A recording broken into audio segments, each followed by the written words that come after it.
Bonjour à tous, bienvenue au Club Emploi Cadre Emploi, le Figaro Économie. Tati, c'est reparti. Après des années de redressement, l'enseigne discount du groupe Eram relève la tête. Elle recommence même à ouvrir des magasins et à recruter des managers. Mais est-ce que Tati a vraiment changé? Est-ce qu'un manager a intérêt à rejoindre l'enseigne au Vichy Rose qui a certes inventé le discount en 1948, mais n'a pas su s'adapter à la concurrence d'enseignes plus modernes au point de déposer le bilan? Pour savoir si Tati est bon pour la carrière, je reçois aujourd'hui Nadège Plou, sa DRH, qui accompagne la Renaissance.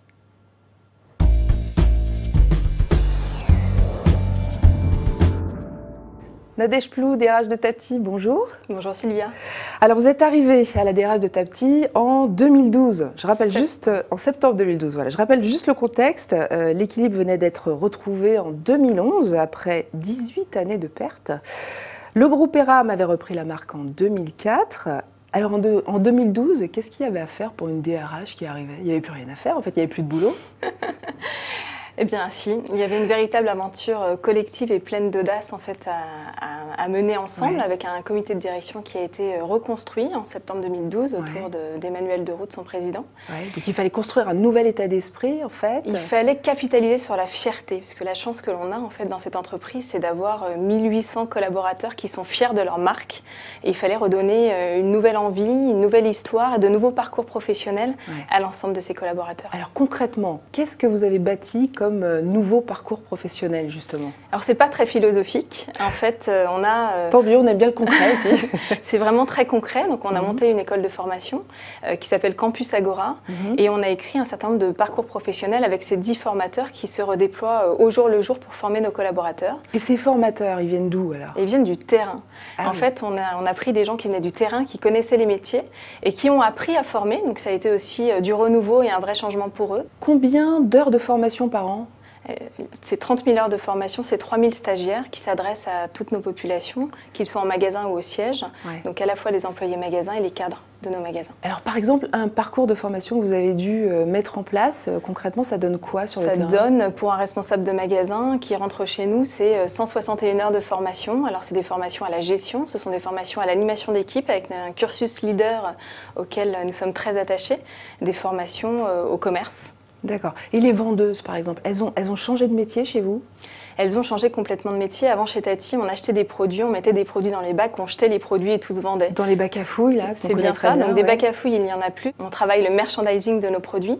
Donc c'est un nouveau métier. Il a fallu les accompagner avec de la formation. Et vous avez eu de la résistance syndicale au sein de Tati, ou ça s'est bien passé? Comment ça s'est passé? Par de la communication, par du dialogue. Alors c'était propre à l'entreprise, le dialogue social. La chance que l'on a, c'est de faire partie d'un groupe qui est un groupe familial, qui est le groupe Eram, qui donne du temps.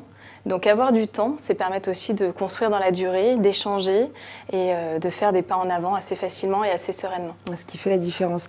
Au siège, vous avez fait pareil? Vous avez uniquement travaillé avec des gens qui étaient déjà là en interne ou bien vous avez recruté? Alors on a recruté, en fait, le siège c'est de multiples métiers, c'est à la fois des stylistes, on a une centaine de stylistes qui travaillent sur nos collections, on a pas moins de 200 nouveaux produits qui arrivent chaque semaine en magasin et nous avons dû recruter des gens qui viennent de la concurrence.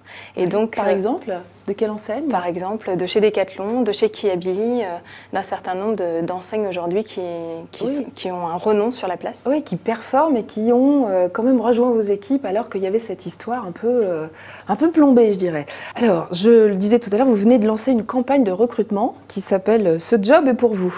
On va voir les images. Vous cherchez à recruter des directeurs de magasins pour les prochaines ouvertures, c'est ça? Combien d'ouvertures en 2014? Alors entre 10 et 20, puisque certaines sont en cours de signature.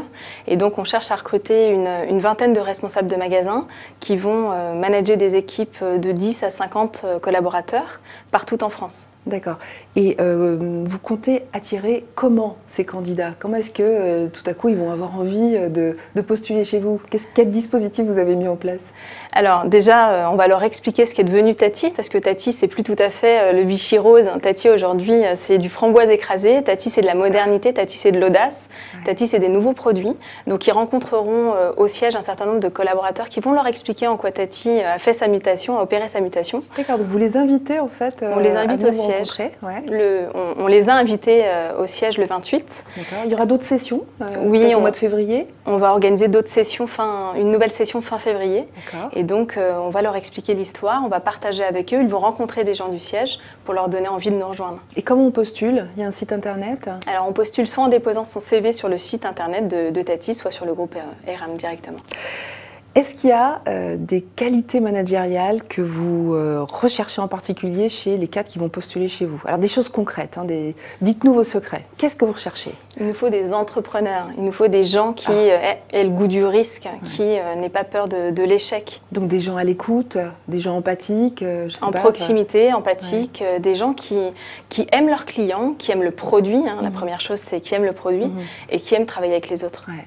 Comment vous allez détecter ces qualités? Est-ce que vous faites passer des batteries de tests? Est-ce qu'au contraire, c'est juste un entretien? Comment ça se passe chez vous? Alors, c'est des entretiens croisés, donc à la fois avec des gens du terrain, donc qui connaissent le métier encore mieux même que les responsables ressources humaines. Et c'est des responsables ressources humaines aussi qui font passer des entretiens. Et voilà.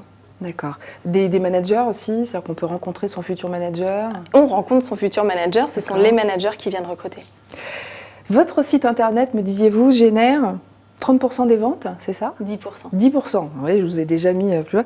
Est-ce que vous recrutez pour vos activités numériques? Puisque finalement, Tati, c'est aussi une boîte qui s'est digitalisée en quelque sorte. Oui, et Tati.fr a contribué très largement à l'évolution de l'enseigne. Il y a 3 ans maintenant que le site a été créé. Donc aujourd'hui, c'est un site qui compte 20 personnes en interne, une petite équipe emmenée par une directrice formidable. Et on recrute régulièrement sur ce site Tati.fr. Donc là, l'équipe est composée, mais régulièrement, on a des besoins. Vous ouvrez des postes? Bien sûr. Quand même. Est-ce que, c'est un sujet d'actualité, est-ce que vous ouvrez le dimanche? Oui, on aimerait bien ouvrir plus. Ouais. On ouvre le dimanche autant que faire se peut. Autant que la loi le permet, oui, pour l'instant. Et nous avons signé, il y a quelques temps maintenant, un accord sur le travail du dimanche qui permet, de faire appel au volontariat, de changer régulièrement. Donc que nos équipes puissent tous les 6 mois revisiter leur choix et puis d'être rémunérées plus que la loi. D'accord. Alors je me demandais, quand on ouvre le dimanche, ou quand on ouvre nocturne, hein, d'ailleurs c'est également dans l'actu, est-ce qu'il ne faut pas recruter davantage de managers? Parce que le magasin, il ne va pas tourner tout seul, puis le manager, il ne va pas faire 9h, 23h, quoi. Et puis en plus travailler le dimanche. Donc comment vous faites? Vous avez des binômes de managers? Comment vous faites? Alors on a des adjoints dans nos magasins, le manager n'est pas tout seul, et puis un bon manager est un manager qui sait s'entourer, qui a pu former son équipe. Donc le manager n'est pas là du lundi au dimanche. Donc il a ses 2 jours de repos dans la semaine et il travaille aisément avec son adjoint pour ça génère pas d'embauche supplémentaire en fait. Non, pas de manager supplémentaire. D'accord. Nathalie Flou, merci. Merci à vous Sylvia. Voilà, c'était le Club Emploi Cadre Emploi Le Figaro Économie. On se retrouve avec un nouvel univers, un nouvel invité dans une semaine. Très bonne journée à tous.